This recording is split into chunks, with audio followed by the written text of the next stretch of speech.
afternoon and welcome. God bless everyone watching us through Facebook. We're here today to give you a new teaching, and we chose the location. We are transmitting from West Palm Beach, Florida, downtown West Palm, and we use the location of the old courthouse, which represents the old wine. And on my right hand side, we have the new courthouse, which represents the new wine. And I chose this location to illustrate what the Bible teaches on Luke chapter 5. I welcome everyone this morning. God bless you all, and hopefully you have a great and beautiful Thanksgiving near your loved ones. Today we're going to be speaking on Luke chapter 5.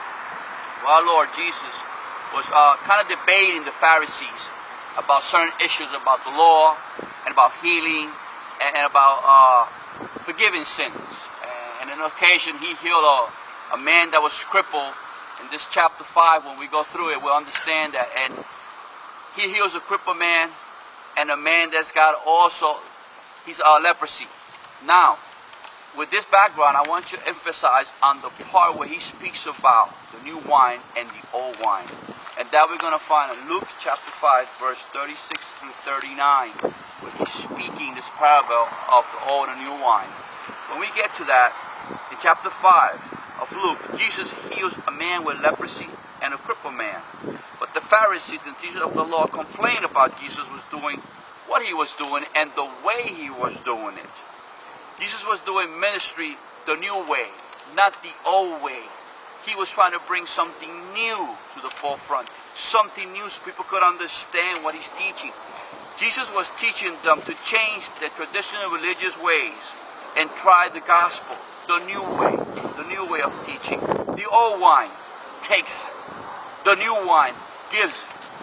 The old wine throws stones. The new wine forgives. The old wine accuses, and the new wine forgives. When we see that teaching, we understand what the Master's talking about.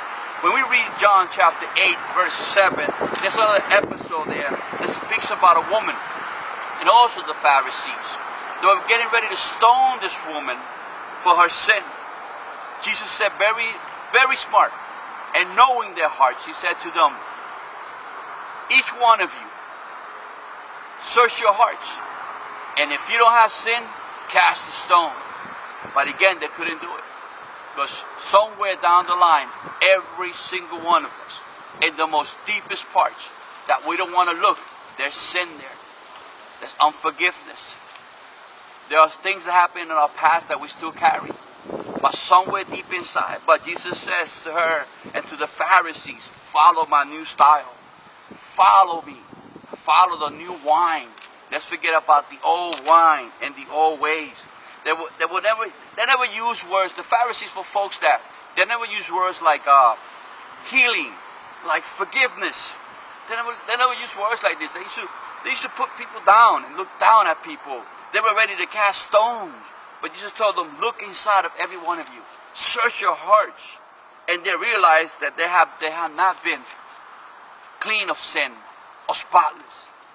But the new wine is the way of forgiveness. The new wine stops accusing you. The new wine stops pointing the finger at you. And this morning I chose this location to illustrate from the old courthouse, which represents the old wine, the old way of doing things, versus the new wine, which is the new courthouse that was built here not long ago. And you can see the difference between both buildings. This being the new one to my right. How beautiful, what a grandeur, what a beautiful structure. This represents the new wine. There's nothing wrong with the old wine, but the old way of reaching people, the old way of touching people's hearts must change. We cannot become legalists or Pharisees of the modern century.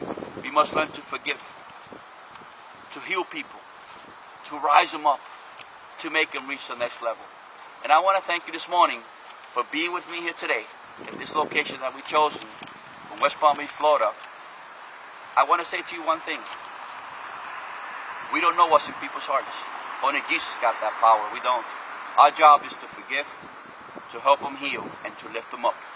And once again, my name is George Perez, transmitting from West Palm Beach, Florida. God bless you, and you have a happy and wonderful Thanksgiving. Blessings.